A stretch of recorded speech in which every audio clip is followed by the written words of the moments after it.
Imagine this for a second. You're up against someone tough. Powerful, maybe. Definitely suspicious. Guard way up. Your first thought is probably, okay, brace for impact, right? Build up your own defenses. But what if? What if the best way and a way to actually disarm them isn't force? What if it's something unexpected, like real sincerity? Or maybe a sudden act of generosity? Welcome to the deep dive. We dig through some amazing sources to pull out those golden nuggets of insight just for you. Today we're getting into a really intriguing idea from a pretty famous source, 48 Laws of Power. Our mission, to unpack Law 12. That's use selective honesty and generosity to disarm your victim. Sounds intense, right? We're going to explore how these, calculated moments of openness can punch holes in defenses. Big ones, leading to some surprising outcomes, surprising influence. Our main source today is that chapter from the 48 Laws of Power, and it's packed with history, stories, and takes on this specific law. Right. And the core judgment, as the source lays it out, is basically this. One single, seemingly sincere, honest move. It can wash away a whole lot of dishonest ones. What's really counterintuitive, I think, is how it works. This kind of open gesture. It's designed to make even super suspicious people lower their guard. It creates an opening. Yeah. An opening for influence that just trying to force your way through or being overtly tricky, it just can't achieve. It tapped into something fundamental, maybe a desire for genuine connection, even in people who are always looking over their shoulder. It almost sounds too easy, though, doesn't it? But the source, it gives some pretty wild examples, like Francesco Giuseppe Borri, this guy described as a charlatanical adventurer from Milan. Quite the label. Right. He somehow becomes the the universal doctor in Amsterdam. This is back in the late 17th century. And he lived large, big entourage, coach with 6 horses. People apparently traveled huge distances, even from Paris, just for a consultation. But how did he build that kind of, mystique? That's the clever part. See, Borri didn't charge for consultations. Not a penny. And he was known for giving away big sums of money to the poor. Supposedly never took payments by mail or anything like that. Yet he lived this incredibly lavish lifestyle. So people couldn't figure it out. Exactly. The source points out that people started thinking he must have the philosopher's stone. The mythical thing that makes gold. Because how else could he afford all that splendor with no obvious income? It created this aura, almost like he was magical, definitely legitimate. And the punchline? Well, eventually he just disappeared, vanished. Oh, wow. And it turned out he'd taken off with a whole load of money and diamonds that people had entrusted to him. So that generosity, the not charging people, it was the ultimate cover. Precisely. It built this fantasy, this trust that let him operate completely under the radar. The generosity disarmed everyone. Okay, now hold on, because the next story really twists this idea. It takes it up a notch. The Al Capone con. Seriously, when I read about Count Victor Lustig walking up to Al Capone, the sheer nerve. Oh, Lustig was something else. A master con artist. Dapper, spoke multiple languages, and he really understood human psychology. Especially Capone's. So what was the pitch? What was the move? It was incredibly audacious. He basically told Capone, give me $50,000. I can double it for you. To Al Capone, the most suspicious guy imaginable. Exactly. Capone was used to people trying to scam him, so his guard was immediately sky high. But Lustig, he didn't push. He took the 50 grand, put it in a safe deposit box right there in Chicago, then just left. Went to New York, didn't touch the money for 2 whole months. Okay, so Capone's waiting, probably thinking this guy's either going to run or come back with excuses. Or maybe, just maybe, with $100,000. But then comes the twist. 2 months later, Lustig comes back to Chicago, takes the original $50,000 out of the box, goes to see Capone, and he looks at him, kind of smiles apologetically, and says something like, Mr. Capone, my deepest regrets, the plan.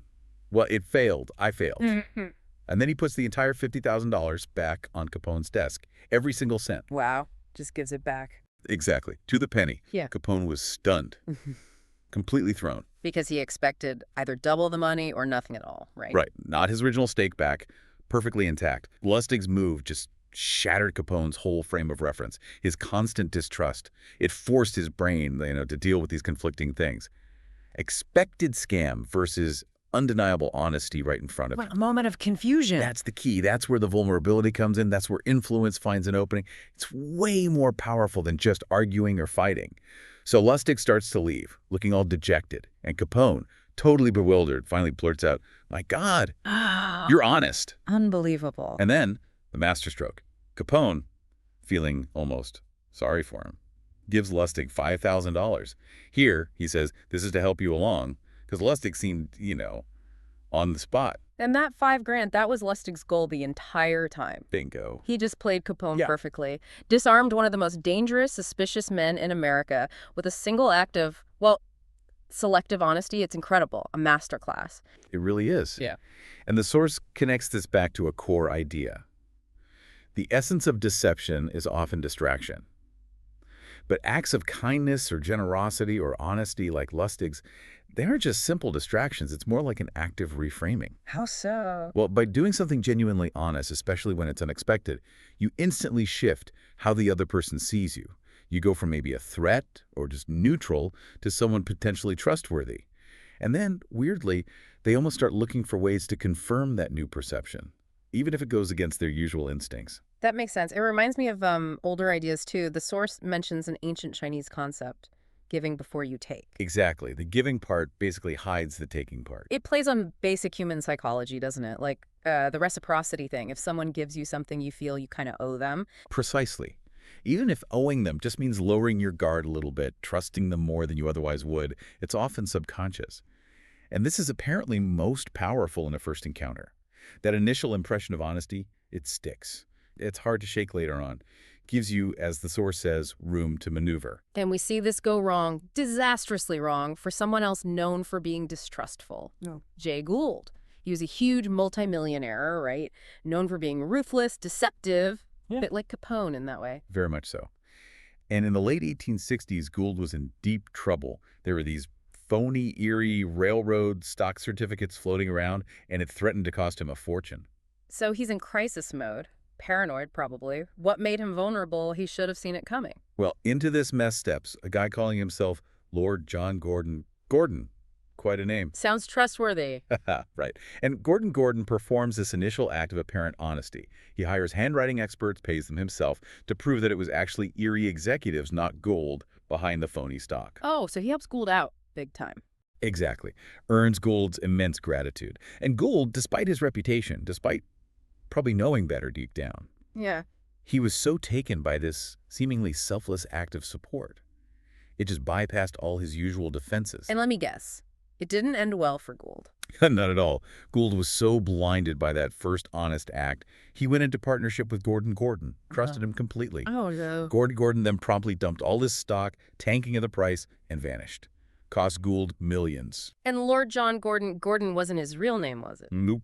Gould later found out he was actually John Crowningsfield. The source rather brutally describes him as the bastard son of a merchant seaman and a London barmaid. Wow. So what does this all mean for us listening now? Why should you care about these, old stories of con artists and robber barons? Well, I think it shows how deep trust, or the appearance of trust, can run, and how easily that can be manipulated if you hit the right psychological buttons. It's about vulnerability. It makes me think of the ultimate grand gesture as a weapon. The Trojan horse. A classic example. The Greeks besieged Troy for 10 long years, getting nowhere. Right. Total stalemate. Then Odysseus comes up with this incredibly cunning plan: build a giant wooden horse, hide soldiers inside. And leave it as a gift. An offering to the gods, supposedly. Exactly. The Trojans, despite some warnings, despite years of fighting these guys, they accept the gift. They pull it inside their impenetrable walls. And boom. Game over for Troy. That single gift. The source puts it perfectly. One gift did more for the Greek cause than 10 years of fighting. It's a perfect metaphor, really. That unexpected offering, it just disarms the mind. There's another great Roman example, too, isn't there? About a General Camillus. Yes, Camillus and the Faliscans. The Romans were besieging the Faliscan city, another long, drawn-out siege, no progress. Then one day, a local Faliscan school teacher does something treacherous. He leads the sons and daughters of the city's nobles, the most important kids, out of the city and straight to Camillus. Offering them as hostages to get in good with the Romans. That was the plan. But Camillus, his reaction was completely unexpected. What did he do? He refused the hostages. He was outraged by the teacher's betrayal. He had the teacher stripped, his hands tied behind his back. Then he gives each of the children a rod or a switch and tells them to whip their treacherous teacher all the way back to the city. Whoa. That is not standard Roman general behavior. Not at all. But the effect was immediate and profound. Camillus understood something deeper than just military tactics here. He understood human nature. He knew that Mercy or justice, especially when it's totally unexpected, can be way more disarming than brute force. What happened? This single act of, you could call it selective kindness or maybe selective justice, it just shattered the Faliskins' will to resist. They surrendered. Camillus didn't just defeat them, he earned their trust, their respect. He disarmed them completely, psychologically, without needing to storm the walls. Yeah. It really shows how you can bypass defenses by aiming right for the heart, you know? Okay, so this all sounds like, a pretty powerful toolkit for influence, but there has to be a catch, right? A danger. Oh, absolutely. And the source is very clear on this. It's a critical warning. These acts, the honesty, the generosity, they have to seem sincere, absolutely heartfelt. Because if people see through it, if they sniff out the manipulation. Then it backfires horribly. That feeling of being tricked, that disappointment, it turns into, and the source uses strong words here, the most violent hatred and distrust. So it's like playing with fire. Definitely playing with fire. Get it wrong, and you're worse off than if you'd just been openly aggressive. That raises a really interesting question, though. What if you already have a bad reputation? What if you're known for being deceitful? Can this still work? Ah, good point.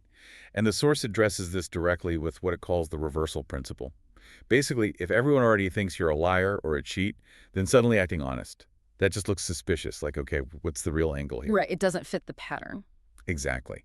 So in those cases, the source suggests it's actually better to lean into it, to play the rogue, as it says, own your reputation. And who better to illustrate this?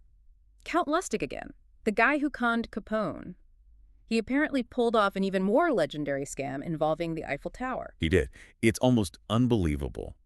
Lustig was posing as a government official. His plan? To sell the Eiffel Tower for scrap metal. Sell the Eiffel Tower, seriously. Seriously. He gathered a group of scrap metal dealers, convinced them the city couldn't afford the upkeep. It was brilliant manipulation. Okay, but surely someone got suspicious. One industrialist did. Right at the last minute, as he was about to hand over the money, he hesitated. Something felt off about Lustig. So what did Lustig do? Did he try to act more honest, pour on the sincerity? Nope, that's the genius reversal. He sensed the suspicion. So instead of protesting his honesty, he leaned in close, conspiratorially, and started whispering about how low his government salary was, how hard it was to make ends meet. Basically, he asked for a bribe. He asked for a bribe. He did. And what happened? The industrialist immediately relaxed. All his suspicion vanished. Why? That seems backwards. Because in the industrialist's mind, government officials were corrupt. That was the stereotype. So a corrupt official asking for a bribe, that must be the real deal. Wow, so the dishonesty actually made him seem more authentic in that context. Exactly. Lustig used the man's own cynicism against him. This sort of honesty of dishonesty sealed the deal. The industrialist handed over the bribe and the payment for the tower. Right. It's just layers upon layers of deception, mind-bending. And then there's Talleyrand, French diplomat. He took this even further. Talleyrand was legendary, a master liar and deceiver, according to the source. And as he got older, everyone knew it. His reputation was cemented. So how did he operate? Did he try selective honesty? Not really. His tactic was different. He would apparently spin these fabulous stories, make completely impossible remarks, things everyone knew were outrageous lies. He was openly dishonest all the time. Pretty much. But there was a purpose. By constantly, openly lying about trivial or unbelievable things, he created this smokescreen. It became impossible to tell when he was just telling tall tales versus when he was actually deceiving people about something important. So his constant, obvious fakeness hid his real deceptions. That's the idea. By embracing his reputation, almost exaggerating it, he paradoxically preserved his ability to deceive when it truly mattered. People just couldn't sort the fake from the real fake, if that makes sense. It does, in a twisted way. It's fascinating, isn't it? How that very reputation for dishonesty becomes its own kind of tool, a sort of inverse of the original law we started with. So wrapping this up, we've really journeyed through the surprising, often, counterintuitive power of selective honesty and generosity. From disarming gangsters like Capone to bringing down entire cities like Troy or the Faliskins. And even exploring that strange reversal, the paradoxical power you can get from embracing a reputation for deceit, like Lustig with the bribe, or Talleyrand with his constant fibbing. What this deep dive really seems to show is that influence. Power. Yeah. It's often not about brute force, is it? Not at all. It's much more about psychological insight, understanding people, and timing. Impeccable timing. It really makes you think, doesn't it? In this world we live in now, just saturated with information, everyone trying to influence everyone else.